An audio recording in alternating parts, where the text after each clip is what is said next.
Okay, we're here back again, Doctors of Courage, in our second podcast interview of the founder, Dr. Linda Cheek. And last time we were talking, Dr. Cheek, about your attack with, that was in 2006 to 2008. And now we wanted to talk to you about your second issue with law enforcement. So if you could talk a little bit about that, how it started, why it started, when it started, and why after you had already gone through an original ordeal over a couple of years, why did they go back again to the same trough?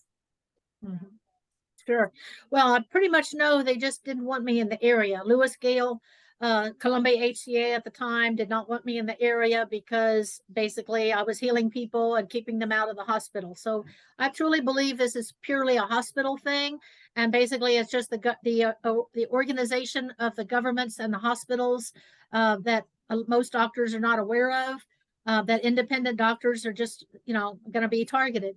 So basically, what happened was, the DEA has as far as getting a certificate, they say that, if you apply, then it's my understanding that according to the, DEA website, that in 6 weeks, they should make a decision on getting your certificate. So I got my license restored in February of 2009. And before that time, since September of 2008, I had a retired doctor who basically was just there to help people that needed help, that were basically going into withdrawal. We did not advertise her being there. I did not advertise the fact that my office was still up and running. Basically, it was just word of mouth in a small town that got people coming back to us. And her name was Kathleen Schultz. She was 78 at the time. And I met her through what is called an Emmaus walk, which is a Christian walk where we spend the weekend and basically share Christ's love with people. And she was there helping in the background. And I found out she was a doctor, and I told her that I needed help, and she volunteered. And so she basically came out of retirement and set up a practice, her own practice. I made sure, well, actually, let me back up a bit. While she was there helping me out while I was waiting on getting my license restored, she actually did work for me as a kind of a locum tenens doctor. So she was a part of the clinic for me. So she worked there from September till February. And in February, I did get my license restored in February of 2009. And so I immediately applied for my DEA certificate. Meanwhile, Kathleen kept working until I got my DEA certificate. She continued to see the patients because she was the only one that could write prescriptions. So if a new patient came in to see me, I would see them, I would evaluate them. I would call Kathleen if she was not in the office. I would present the patient to her because most of these patients were basically in withdrawal because their doctor had had his certificate revoked just overnight. So patients were thrown to the street. And so she would just call them in, tell me to have our office call in a few short-acting Lortabs, which was the only medication at the time that you could call in to a doctor or to a pharmacy.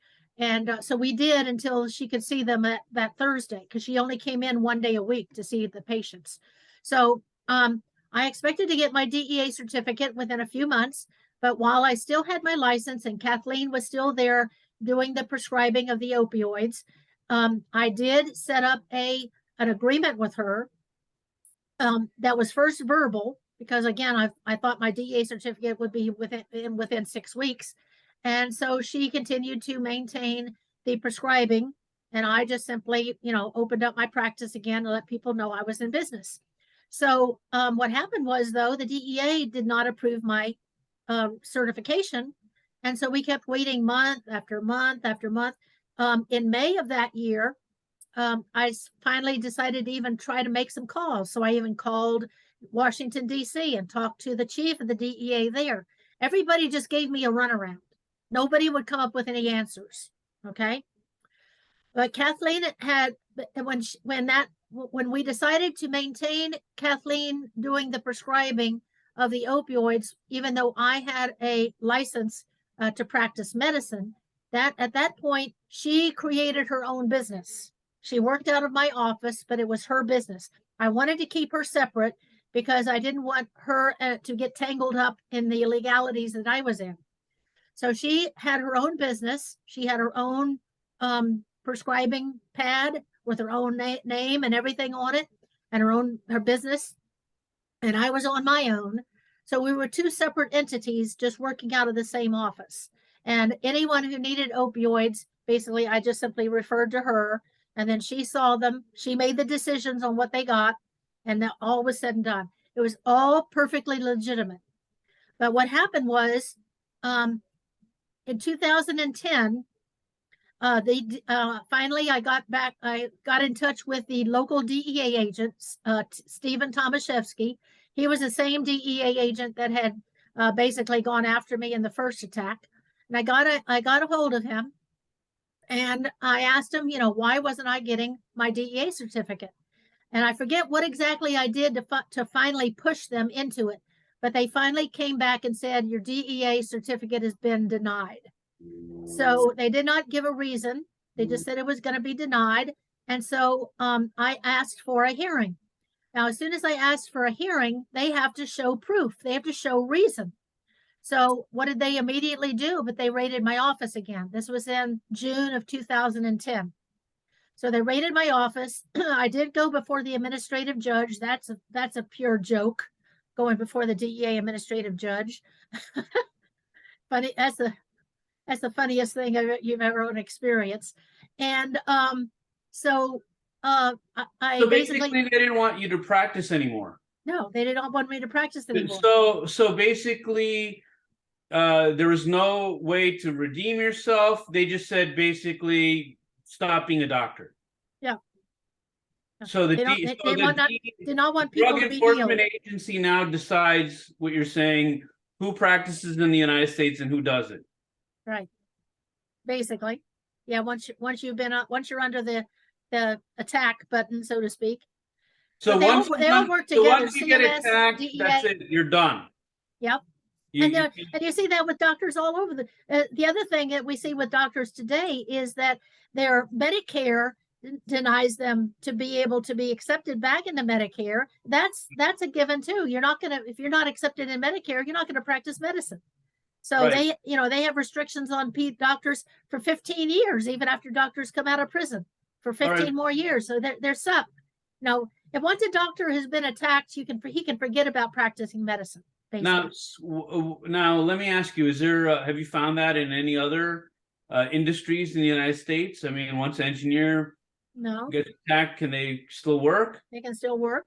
Yep. How about the restaurant owner? If they get in trouble, can they still cook for people? And this is all a violation of our 14th Amendment rights, which is our right to life. And how about a lawyer? I mean, the lawyers can go back to work again. Of course, the bar protects them, so they don't even get attacked. Okay, so this is just a doctor-physician only thing. That once the DEA or Health and Human Services decide that you're persona non grata, that's it. You're ostracized from society. You cannot do that. Yeah. You cannot. Now, since you started your career kind of late, I mean, it had a tremendous impact on your life. It seems like. Well, you mean, yeah, definitely. I mean, and most doctors see that. I mean, family deserts you.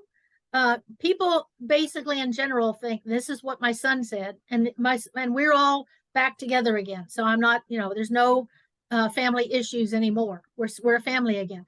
But at the time I was attacked, he, like everybody else in this country, said, "Oh," and this, I quote this, "Oh, you must have done something wrong, or they wouldn't have come after you." Now, you started an organization, Doctors of Courage. I mean, how many people have come to you with the same kind of story, that this horrible story where you're repeatedly attacked by DEA or law enforcement or whatnot? Well, there's not too many who actually get attacked twice. Most of the time, once they are attacked once, and they're not able to get back into practice again. Because you see, I was in the learning stages. The DOJ learned in the early 2000s. So my first attack was basically learning stages. Now they have it cookie cutter. So once they attack a doctor, basically that doctor is done for. Whereas with me, I did, I was able to come back and regroup and practice again. But look at, doctor, I think it's Dr. Osterling. I don't know how to pronounce his name. There's so many doctors that have even been acquitted that aren't able to get jobs again and aren't able to work. So okay, so once the government decides to go after you, you're pretty much done.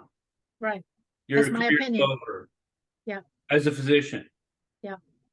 But you don't find that way. There's nothing else similar.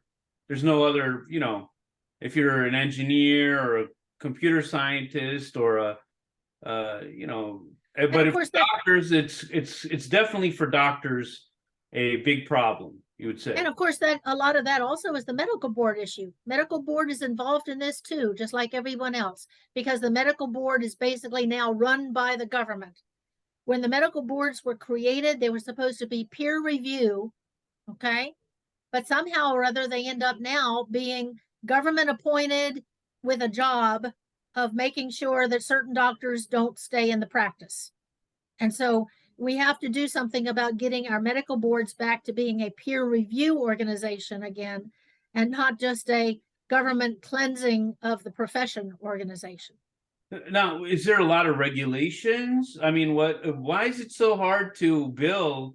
A person comes in, you see the patient, you send in a bill to their insurance on their behalf, or you let them bill. I mean, why is it you go into a pizza store and you buy a pizza? There's no rigmarole over that. Why is there such a big problem in the field of healthcare where, it's such a complicated scenario? I mean, you go to a lawyer, you pay the lawyer an hour. What's going on in medicine where you're seeing tons of healthcare fraud issues, why are there so many issues happening in the field of medicine? What's going on? Well, again, it's all money, Neil. The problem with Medicare fraud is, and as well as I do, that when you bill to Medicare, you bill what you're going to bill to all insurances. Your billing amount is the same for everybody, but Medicare only pays a fraction of that. What, maybe a fifth? No matter how smart you are, or how good you are, or how brilliant you are, it pays the same amount. Pays the same amount. So then, what happens is the government is making money on charging us with fraud, because what they do is you bill. Let's say you bill for an office visit. Let's say you bill $300 for an office visit. Medicare pays $60. Okay. Why do they? Wait a minute. Medicare pays you $60, but then they come in and they charge you with fraud. When they recoup their money, they get recouped the $300 that you billed, not the $60 that you paid. So government is making 5 times the money back by allowing us to serve their patients. And then when we get older and we have a retirement, then they charge us with fraud, and then we end up paying them back 5 times what we ever got paid. That is the government making money on the backs of doctors. And doctors are doctors are too compassionate.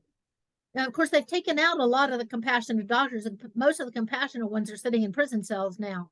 But they've taken out the compassionate doctors because they can make money by doing that. And then the government basically, again, like I said earlier, the government has control over your excuse me. The government has control over your life and death. And they're making money at the same time. And doctors don't, when they created Medicare, there's actually a government person out there. Excuse me, I need some water. Excuse me. There's somebody out there that works for Medicare and worked for the government that basically said that they created the Medicare rules and for doctors to follow, so complicated that no doctor would take Medicare. They did not want doctors to take Medicare. That's written somewhere in some of the research that I've done. It's out there that the government did not want doctors to take Medicare. So they created these horrendous rules so that they wouldn't. Because again, the doctors want elderly people to die. But the problem is back then, doctors were compassionate. So even in spite of the horrible rules that Medicare has, they took the Medicare patients. And doctors have not recognized that fact yet. What we need to do is do away with insurance and just bring people back to a cash and carry office, which a lot of independent doctors are doing. Well, I just got to ask you some questions because, just to make it clear for our audience so that they actually understand. So when you set the price for your visit, right, you're allowed to set your prices? Are you allowed to set your prices as a doctor or no? Yes or no? Each doctor is supposed to set their own price, and they're supposed to do it without any comparison with any other doctor. That's considered fraud too. If you ask a neighboring doctor, "Oh, how much do you charge?" and they tell you, and you match your price to theirs, that's fraud. Your own price, but Medicare pays you a set price, and you cannot negotiate with them. Correct? Correct. Okay, so now you see a patient, somebody walks into your office, you have them sign a contract with you? For what? For treatment or services? Only for pain management. I have a pain management agreement. Okay, but as far as a regular patient just coming in and just accepting them as a patient and treating them creates an agreement. There's nothing. I did not have anything written for that. Okay, but it creates an implied contract where they're coming to see you. Now that's between you and the patient, right? Correct. And they're supposed to pay you whatever amount of money, and you agree sometimes to accept their insurance, correct? Yes or no? Yes. Now, why is the insurance company coming in between you and the patient and telling you and the patient what to do? Isn't the patient just covered with an insurance policy? They pay a premium for their insurance policy. Why is the insurance company now, how do they have the right to tell you how to interact with the third? How are they stepping in between the doctor and the patient? Can you explain a little bit about that?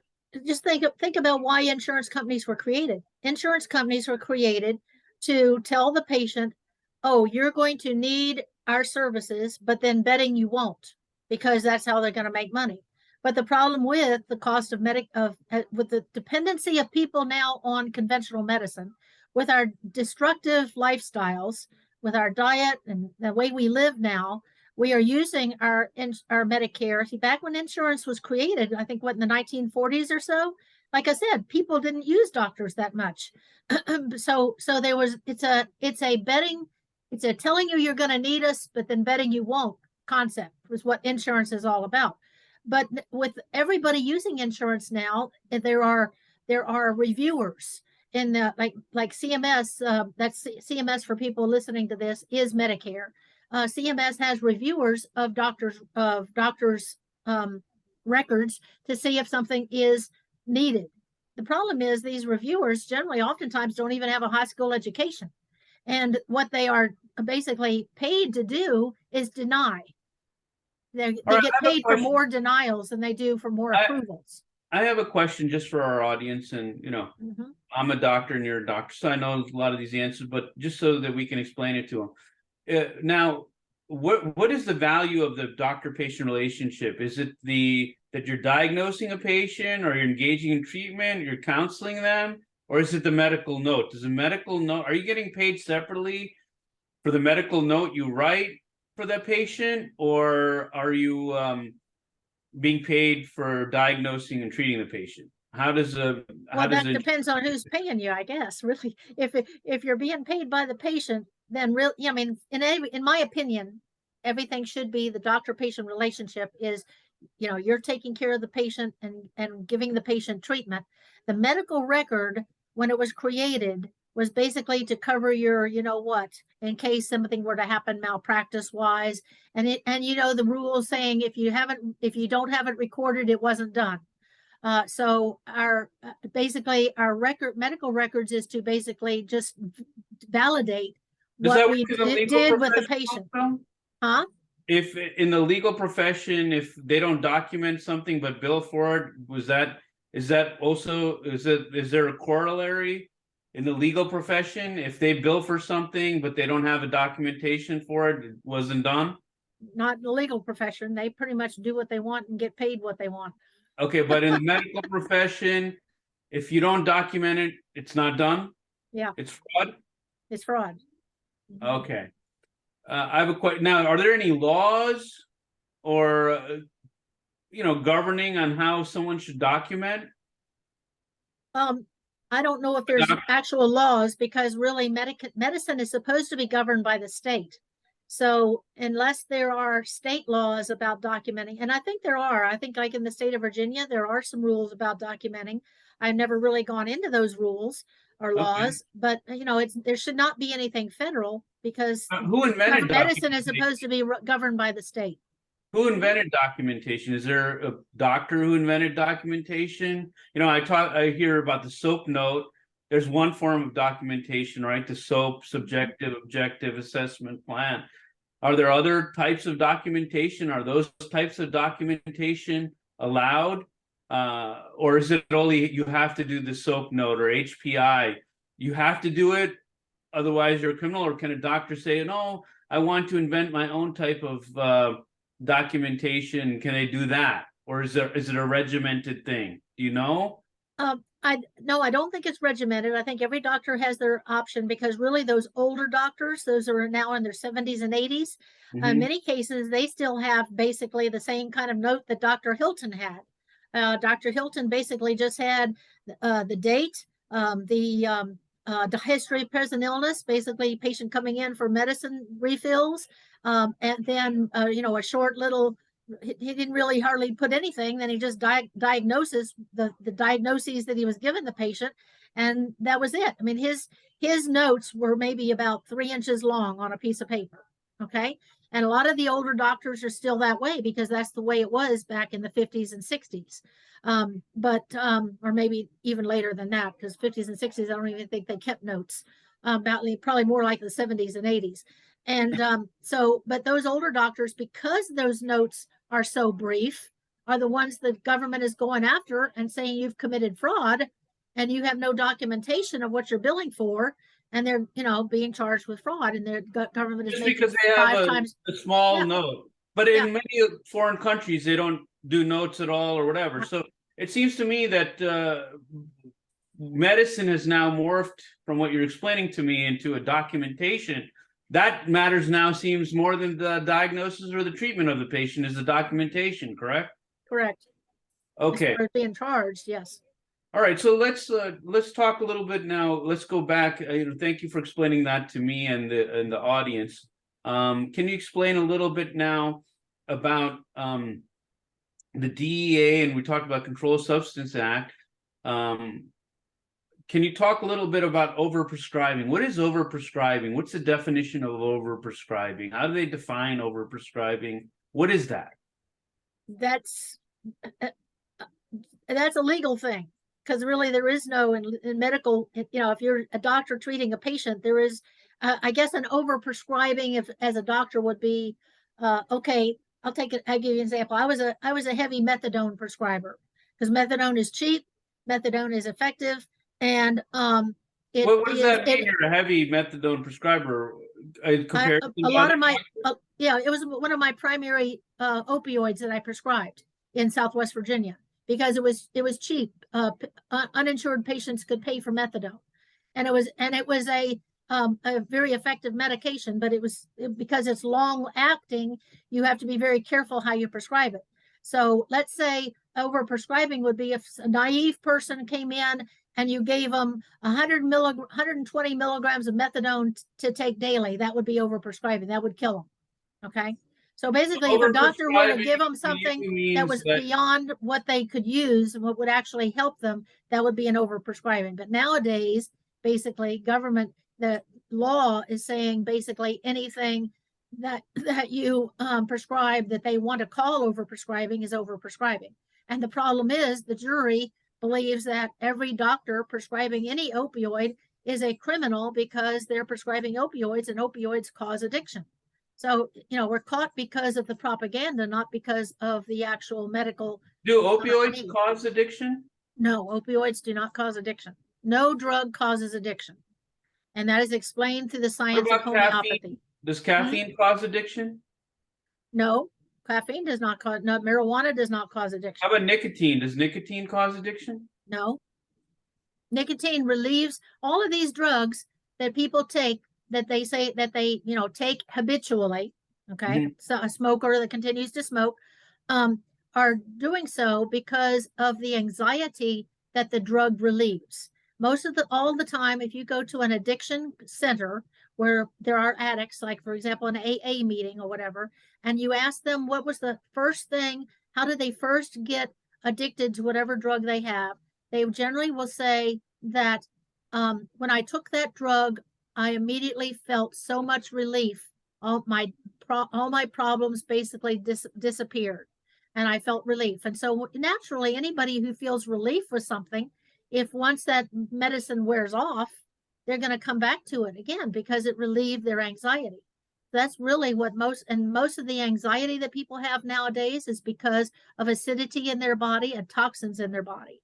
So it's all because of lifestyle. It has nothing to do with the drug itself. And then different people choose different drugs or actions. I mean, sexual abuse, pornography, gambling, anything that a person becomes, quote, addicted to is because it relieves their anxieties that are caused by their toxicity in their body. Okay, so pornography doesn't cause addiction. Sex doesn't cause addiction. Right. Video games doesn't cause addiction. Right. But they relieve the person's anxiety, which leads to the repetitiveness of it. So if you go to a college campus and you're seeing all these people drink alcohol, only a small percentage of those will actually become alcoholics? Right. It used to be 1%. I don't know what it is now. Less than 1%, probably. So people can drink alcohol and not get addicted to it. Exactly. If you have 10 drinks, would you get addicted to alcohol? I wouldn't. I drink 10 drinks in like 6 months time or so. I usually drink maybe a glass of wine a week. You won't get addicted to it. I'm not addicted to, and I actually have a genetic history of addiction. I had a grandfather who was an alcoholic. Okay.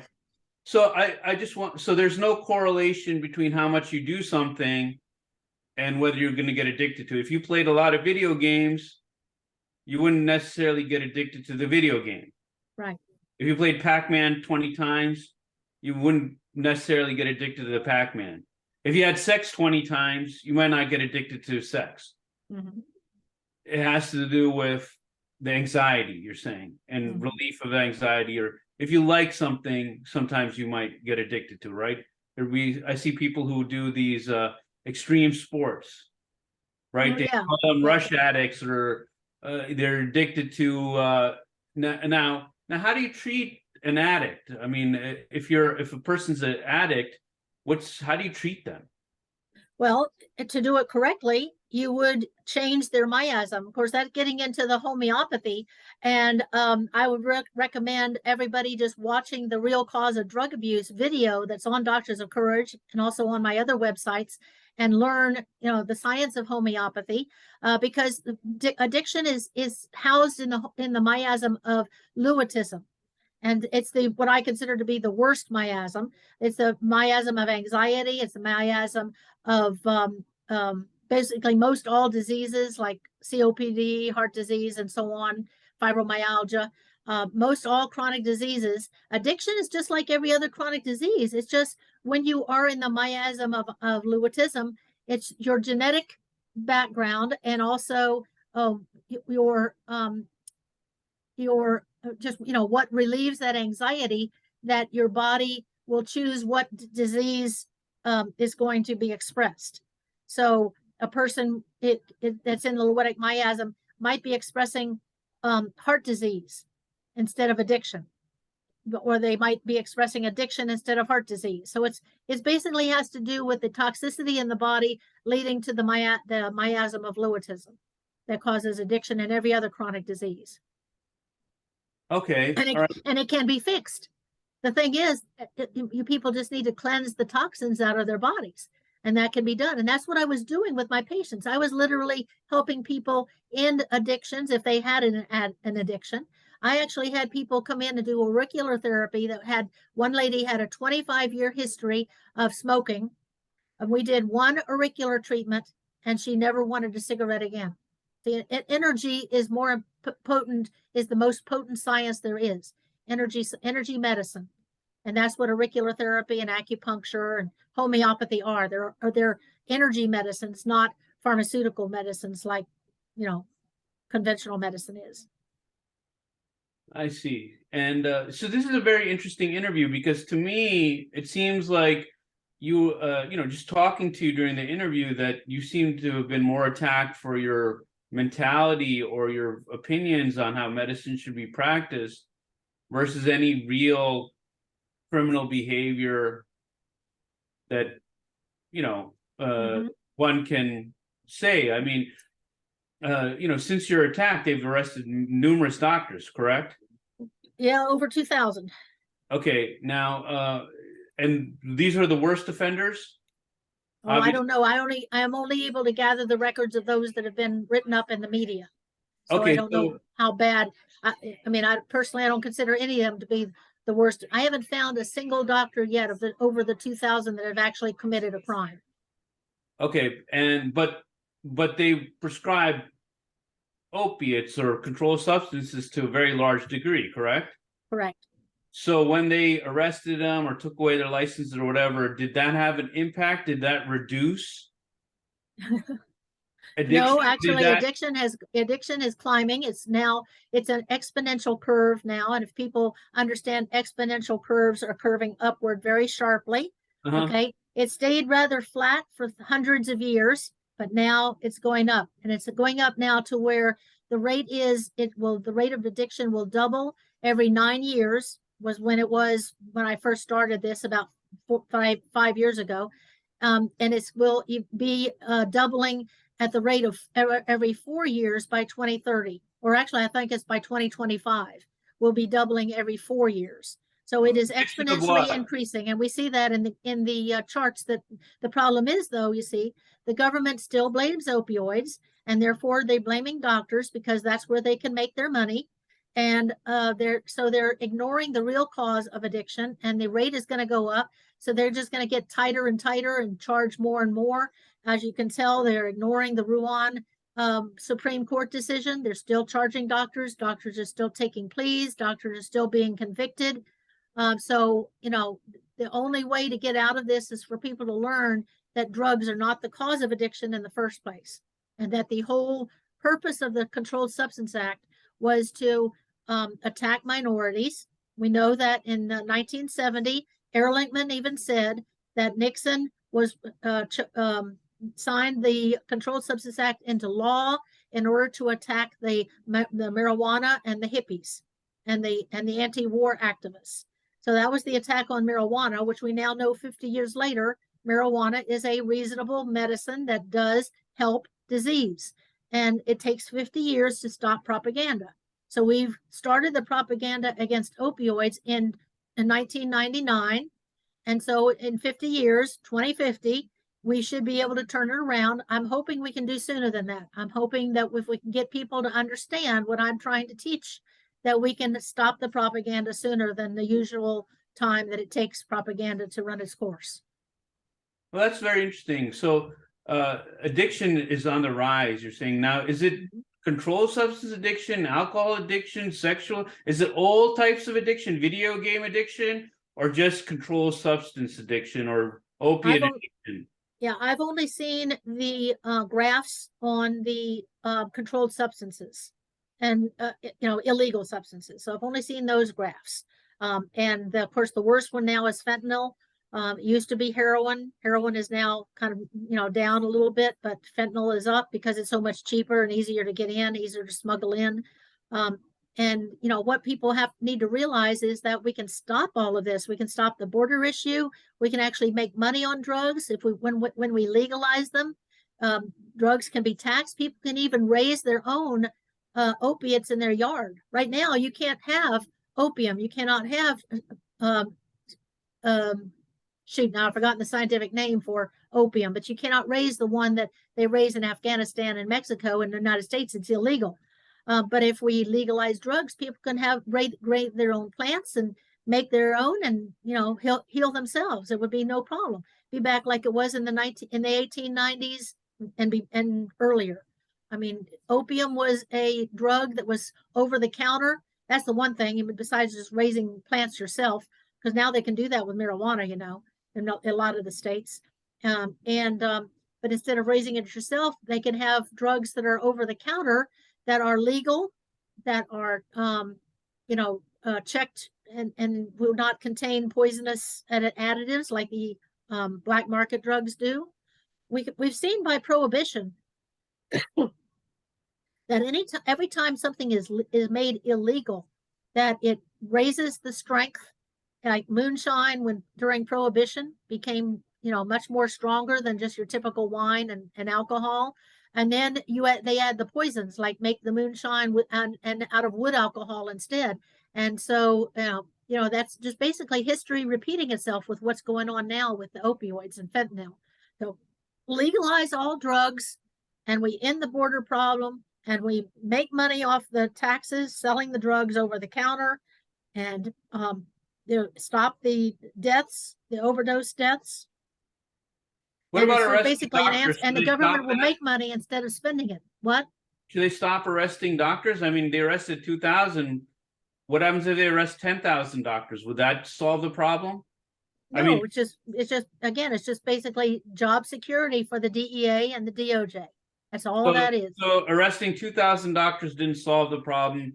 Arresting 10,000 doctors wouldn't solve the problem. No, we just need to give those agents a different job. Okay. Or now let's talk about the doctors back again, because you work at Doctors of Courage, that you're a founder of that. Why is it so hard to, these doctors, they go to years and years and years of school, why can't they learn how to bill? Do they teach you billing in medical school? Yeah, they did. Well, of course, the billing changes every year, and again, in many cases, that's probably a cause to attack more doctors, because if they don't keep up with the new billing that comes down. Well, is that the only industry that changes billing? I mean, what about the law profession? Do they have different forms of billing? Well, the coding that they use to bill, that's an interesting thing as far as the connection again with a society. The American Medical Society is the source of the coding, and they sell these coding books to every doctor in the country so that the doctors can code. And they change the book so that you got to buy another book every year or however often they come out. I'm not sure exactly how often they come out. Coding is complicated. Coding is complicated, so that you have to buy the books, and then the government, basically the AMA is not supporting doctors like they should, because if they supported the doctors against the government, they'd lose their nest egg. Their nest egg is having a monopoly on the coding books.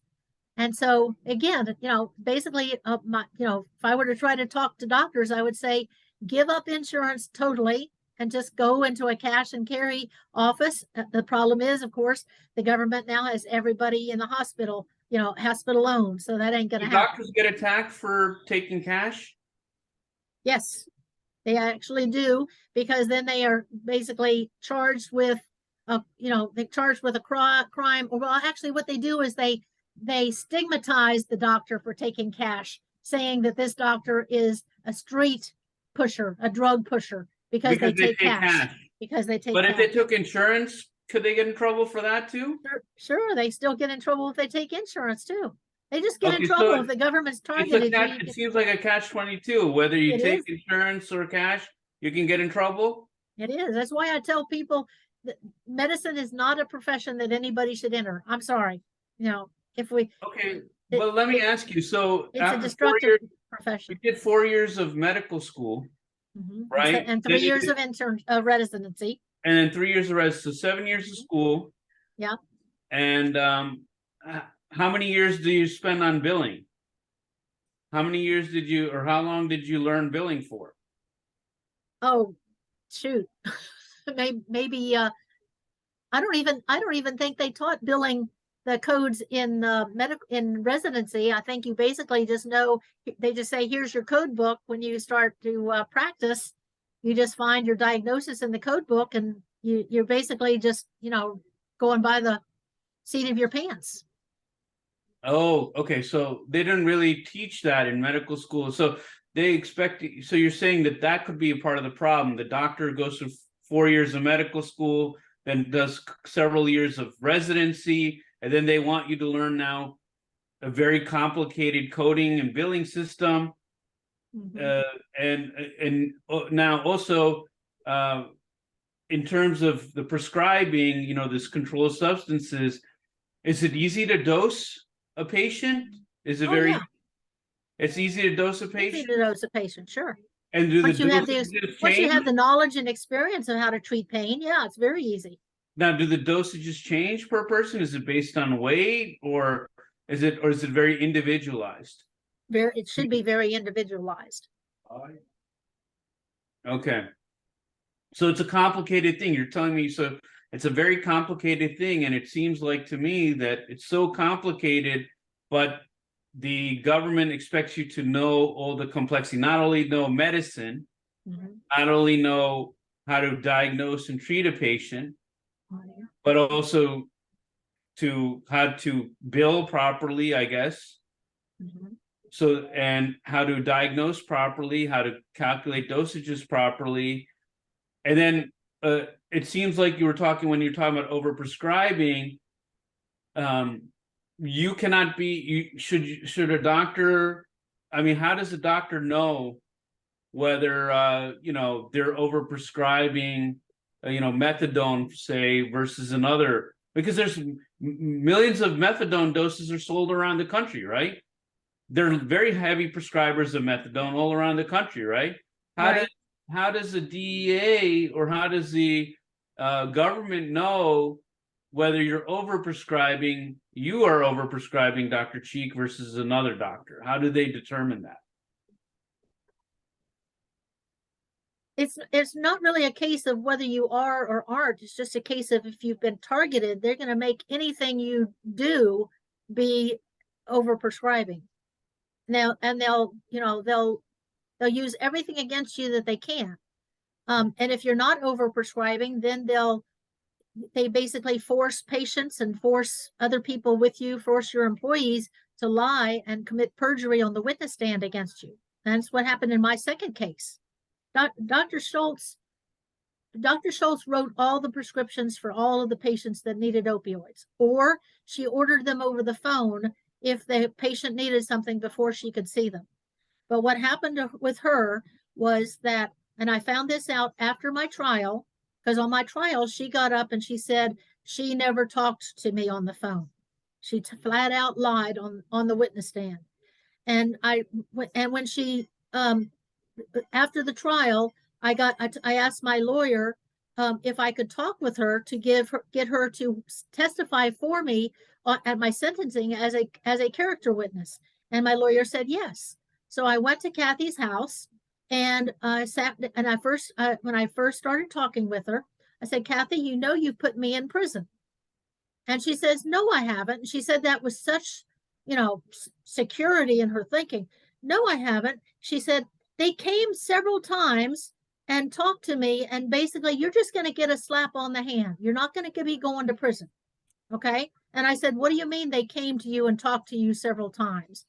She'd had 6 agents come to her house, a minimum of 3 times, and basically coerce her into testifying against me by threatening her, if she didn't, that she would lose her house, she would lose her retirement, she would basically be going to prison herself. So they forced her into lying on the witness stand. Now, I got her to admit that, huh? Did they record any of these interviews with her? The government? No, I didn't record her, but she agreed to. No, did the government record her? These statements? No, these are all, they're not going to do that. That's witnessing against them, that they're in a witness's house, forcing them to commit perjury. So they don't, when they go and interview a doctor or patient or staff, they don't record it with a tape recorder? No. And that's one of the things why I tell people what every doctor is. You need every employee in your office to sign an agreement that they will be your witness instead of just being out there on their own, because then if they are your witness and the government comes to talk to them, then your lawyer has to be present during the interview. Otherwise, they make everybody commit perjury. Everybody that testified at my trial committed perjury. And so anyway, Kathy said that, and she So let me finish. Okay. Let me finish, because this is Sure. critical. This is important information. So I told her, I said, okay, I want you to send me a statement of what they, of what transpired. And she sent me an email. And this basically just shows the government basically watches our emails and actually is linked into our emails, which again is a breaking of the law, because she sent me the email a week later after I actually was at her house. Within a day, the government was charging me with obstruction of justice and basically said, Dr. Cheek was at Kathleen Schultz's house at 1 p.m. on this date, and she got her to write these statements. Okay. When they made that statement, though, of where I was on a particular day and time, luckily, I was actually here in my house, sitting in the presence of my probation officer. So they basically charged me with a crime on a day where I had they couldn't make the probation officer say he wasn't here. It was documented. So they basically weren't, but the judge still did charge me with obstruction of justice for talking to Kathy.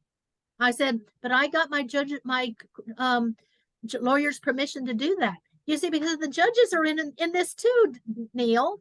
The judge did not like the idea that I actually exposed the government for forcing a witness to commit perjury. So he actually charged me and gave me an additional 6 months of jail time for obstruction of justice for talking to a witness. And I said, but Judge, the trial was over. And he said, your inability to talk to a witness goes until sentencing. So the fact that I had talked to her after the trial was, in his opinion, obstruction of justice, even though it exposed the perjury that the government had done. It's the government is basically just full. We have to clean our DOJ. There's just no way around it. It is all about the money. They have total immunity. They can commit crimes and they get away with it because they have immunity. We've got to take immunity away from government officials that commit crimes. And that's only going to be done by exposing what's going on in this country. And hopefully Doctors of Courage can do that. It's just that people are following the rabbit trails and going down the rabbit holes and not going to get anywhere with that. So I'm hoping that people will get on board, learn the real cause of drug abuse and share it, and stop these attacks on doctors. Well, I have a question. So going back a little bit to understand now, you were working and seeing these patients, correct? You were working and seeing these patients. You weren't, pretending. Right. You were seeing patients and taking care of those patients. Mm-hmm. Now your colleague, she was working and seeing these patients. Mm-hmm. She wasn't playing hooky and pretending. Mm-hmm. So both of you guys were working hard, seeing patients.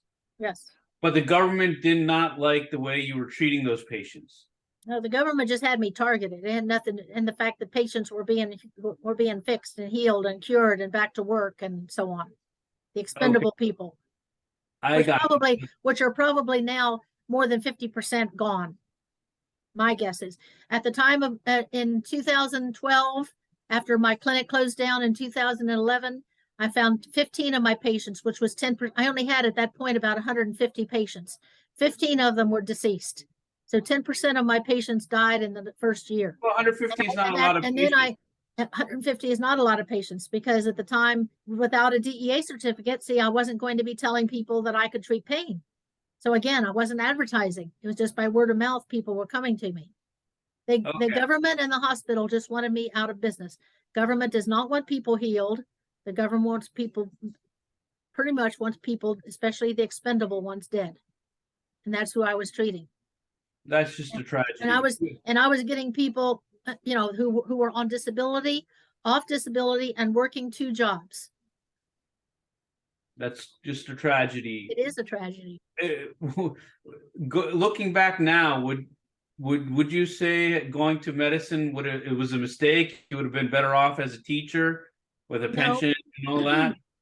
No, because I even what happened to me with going to prison or whatever, it led me to learn the truth and hopefully be a voice to make change. So I believe there's a reason for everything.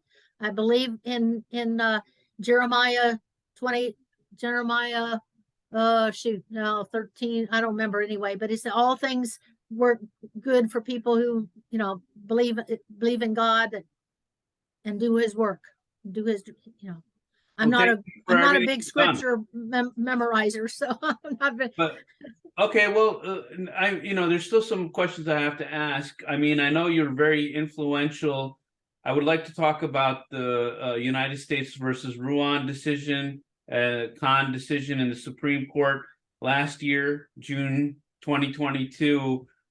And I had spoken to you at that time to get your opinion, and I knew you held a summit where numerous physicians came on board, and I was part of that summit, which I thought was excellent when the Ruan decision was being handed down, and there were numerous physician voices from around the country discussing the decision of the Supreme Court.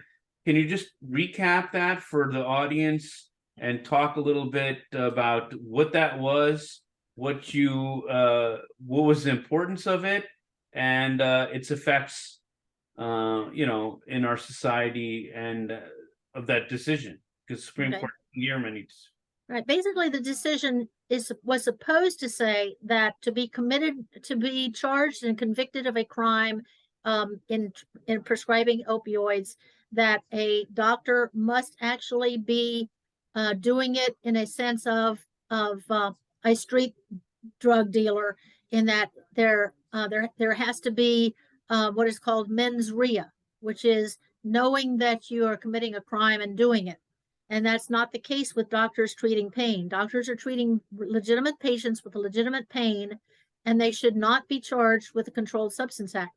The Supreme Court seemed to be in awe of how could this be happening, that doctors are being charged. It's kind of like, they don't understand what was going on with it. And so the Ruan case saying, okay, there should be mens rea proven if a doctor is convicted. But the problem is, judges, lawyers, DEA, DOJ, they don't pay attention to the Supreme Court decisions. This was shown back in the early 1900s with Jin Fu Moy. And then even back then, the ruling came down that a doctor treating a patient with, that they would have to have an addiction in order for it to be considered a crime, but doctors still were put in prison treating legitimate patients. And so when Ruan came around, I said, well, this is going to make any difference. District courts aren't going to pay any attention, and that's exactly what's happened. Doctors are still being charged. They're still being convicted. They're still taking pleas, all still based on the Controlled Substance Act, even though they're seeing legitimate patients for legitimate pain. So nothing's changed with the Ruan. And Ruan is still in prison. Ron is still in prison, and so is Couch, and so is Henson got out of prison, though. I don't know if you're aware of that, but his status right now, I guess he's waiting on a district judge decision on what to do with him. He's not in a federal prison. I think he's probably in a state jail or state facility in Kansas now. But Ruan and Couch are still, and Khan are still in prison. Huh? I heard Dr. Henson lost his eyesight while in prison. Yeah, he did. He had a detached retina, and Medical care in federal prisons is not good. So, it, so even though he went through this whole ordeal and the decision came down, he's a blind man. well, one eye. Yeah. Yeah, I don't really know what his status is now. We haven't been in communication for the last couple of years, so. All right. So, I guess then, so the only way you can solve this problem is the Controlled Substance Act. Is that what you're saying? Repeal the Controlled Substance Act. Yes, sir. And that's Okay. going to take Congress to understand what I'm trying to teach. And that I hope to actually take a group of people, Doctors of Courage folks that have learned, taken the course and learned the information to actually teach the health staffers. And then I'm hoping to take a group of doctors to Washington, not doctors, sorry, a group of people who understand to Washington to actually talk face to face to every health staff person in every office. And hopefully do that before the 2024 elections. Okay. Now, what message do you have to patients or the chronic patient community? Do you have a message for them? Basically, they just need to learn what I'm teaching about the real cause of drug abuse, because eventually there's not going to be any opioids. And we're seeing that already now in the chat on Facebook, that there are states and places where opioids are basically being said that, you know, they're not prescribing them anymore. And I've warned people for the last 3 years that that's going to happen. By 2030, there probably will be no opioids prescribed in the United States. And people just have to understand that, you know, if they, and so what are they choosing? They're choosing street drugs and they're dying. And so, you know, those are not choices. Or aspirin or Bufferin or ibuprofen. Well, first off, all of those things that, well, especially the ibuprofen, they actually stop the healing process. So if you take those in an acute injury, you're actually going to create a chronic problem. And then you have chronic pain for the rest of your life. They stop the healing. It takes inflammation for the body to actually bring in the healing factors. That's how Prolo works. So you've got to have the inflammation, and then, but then you also have to heal. You have to let the body do the healing. And conventional medicine stops the healing. So steroids do that. Steroids stop the healing. It might give somebody a little temporary relief, but you know, eventually it stops working. Plus it destroys the bones. So, you know, we just have to learn that, you know, what the real cause of drug abuse is, get and understand the history of the Controlled Substance Act and the attacks on controlled substances, period, and make them all legal. We are the leader of the world. In fact, that's how we actually ended up getting against drugs, was to become the leader of the world. Now we are the leader of the world. We need to stop the attacks on drugs that got us where we are, but we need to start learning that, you know, that was actually a false premise to become the leaders. And we need to understand that no drug causes addiction and that we need to legalize them all, just like we finally agreed to legalize alcohol after we saw the failure of prohibition. And the thing is, you see, that Congress needs to understand that there's more money in the legalization of drugs than there is in the illegalization of drugs and attacking doctors. Attacking doctors, yes, they are making billions of dollars doing that, taking all our assets, but they make bukus of billions of dollars through taxing drugs that are sold in the stores and through you know, being able to having more jobs for people to be able to raise the herbs out in the gardens within the border issue, because people in the South America and Central America could actually grow the herbs there and sell them instead of having to try to escape to America for a job. And so, you know, there's so many positives to ending the war that we need to teach that to people, but people just aren't learning it. Well, there'd be less law enforcement, less prisons. I mean, you would take away the jobs from the prisons and the law enforcement and give it to someone else. So, I mean, it seems like to me that, you know, by pursuing an alternative strategy, by allowing them to tax, you know, just like they did alcohol, you know, there were less prisons and, you know, less prisoners for a time. So, you know, it seems like they're concerned about that. Right. My question, you know, what does a physician do, or a physician that's been attacked? what should they do? How should they approach Doctors of Courage? And what advice do you have to a physician who's been attacked for prescribing the way they do, or for prescribing a controlled substance, or if they've been attacked for healthcare fraud? What advice do you have to them, and what does Doctors of Courage advise? It's really too late for a doctor that's been attacked. Doctors need to join us before they've been attacked so that they can protect their assets, so that they can be prepared, so they can get the compliance issues taken care of, so that they have, things that they can actually then prove or prevent being attacked. But once a doctor is attacked, there's really nothing I can do or say to help them, except possibly point them in the direction of a good law firm or something. And there's not many of those out there. But there's once they've been attacked, all of the possible things that they could do to protect themselves can't be done, because then if they do them, that's considered to be obstruction of justice or something else. So it's for the doctors that haven't been attacked yet that really need to learn what to do to protect themselves. Doctors who haven't been attacked doctors who have been attacked need to learn again the fact that no drug causes addiction, and actually be able to make this statement on their at their trial, and learn their defense to make a good defense. That would be the only thing I could offer a doctor who has already been attacked. Have you been an expert in the trial? Once the DEA walks into the doctor's office, you consider the attack is done. Anything past that point is would be, you can't do anything for it. I'm sorry. I was saying, have you ever been an expert in a trial? Do you offer expertise, trial expertise, if a physician has been attacked? I offer it. I have not ever been chosen to be an expert, mainly because the legal professions aren't interested in actually, sorry, I'm not a pro legal person. I've been, ruined by too many. They're in it for the money too.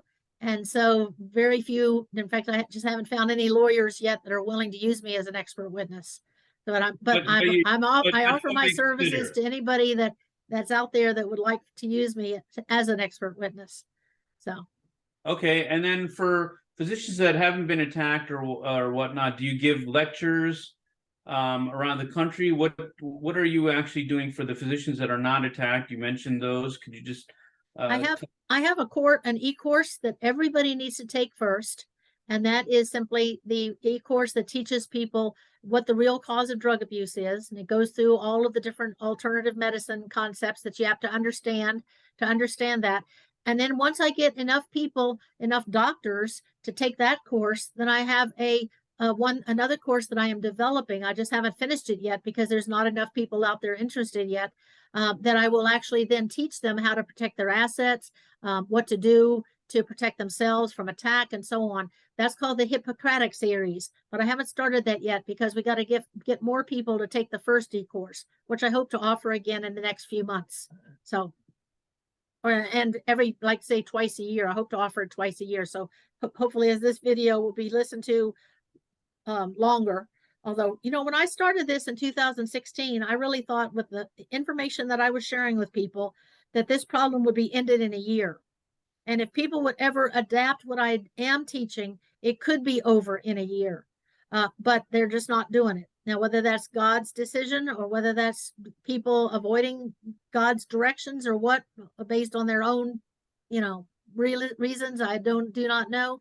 But, if it takes more years, then, I will continue to offer the course a couple of times a year until we finally get enough people to move on to the Hippocratic series. But right now, like I said, there's not enough people having learned it to even set up the Hippocratic series yet. Well, I've taken your course, and I can say, for one, it was an excellent course, and I thought the guest speakers you had were excellent, and I learned quite a bit of not only about medicine but alternative forms of medicine, and I thought it was an excellent course. So thank you for doing that for everyone, and hopefully patients and other physicians will join those courses, and hopefully other patients and physicians will get to hear you, not only on these, you know, videos and social media videos, but also in person. Hopefully that you will be doing some speeches around the country. And I hope that some physicians will contact you and ask you to be an expert for them. Yeah. And I am available as a virtual speaker. Virtual is better than in person, but I can do virtual speaking anywhere in the country. And that's on my website, lindacheekmd.com, that people can sign up to have me as a virtual speaker. So I welcome that also. Well, Well, thank you thank you, so Neil. much, Doctor. Thank you so much, Dr. Cheek, Thank you. for giving an interview. I Thank you. appreciate it. All right. All right. Bye-bye. Bye-bye.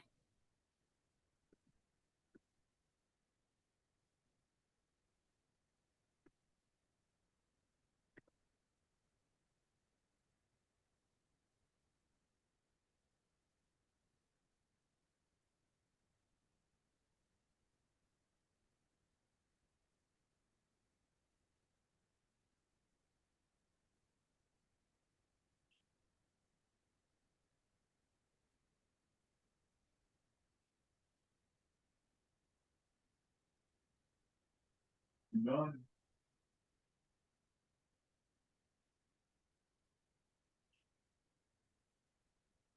Well, like